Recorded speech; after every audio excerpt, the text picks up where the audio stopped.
Hi, welcome to MT Talks. My name is Maria, and today I'm your host. Marco wrote a post in the MT blog telling you how he believed he lost his phone.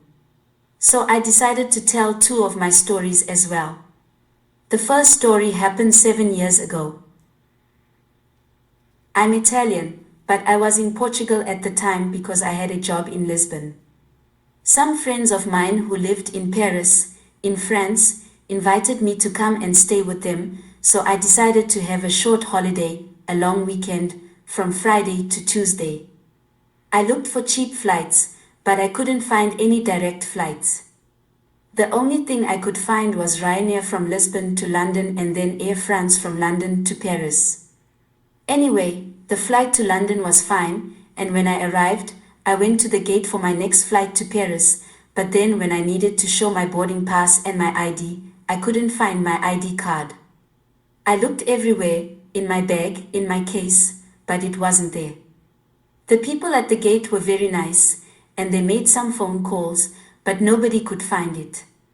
So they told me to wait in a small room, and I sat there for more than an hour, and my flight to Paris left without me. It was terrible, I cried, I was so stressed and unhappy. In the end, a policeman came, and he said that I could not go to France. Because I didn't have any ID, the only place I could go was back to Italy to get a new ID card. I waited another 5 or 6 hours for the flight to Madrid, feeling very depressed. So I never had my holiday. I spent the weekend in Madrid getting my new ID card.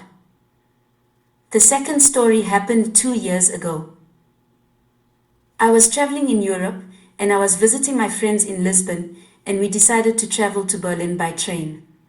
Traveling by train is amazing, it's very comfortable, it's relatively silent, and the view is beautiful. The first train was from Lisbon to Munich, and from there, I took another train to Berlin.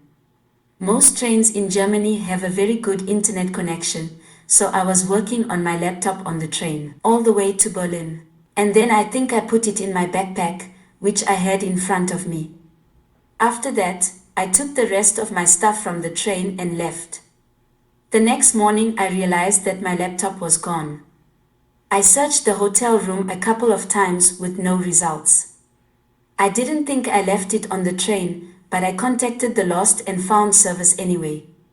They told me that if it was found, it would take up to 7 days to arrive at their office.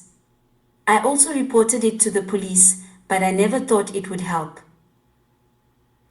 I still don't know exactly where it was stolen. It probably wasn't taken from the hotel room, as my camera was still in my backpack. So it was probably taken sometime when I was leaving the train. The lesson I take from these two stories is I should probably be more careful and take care of my things.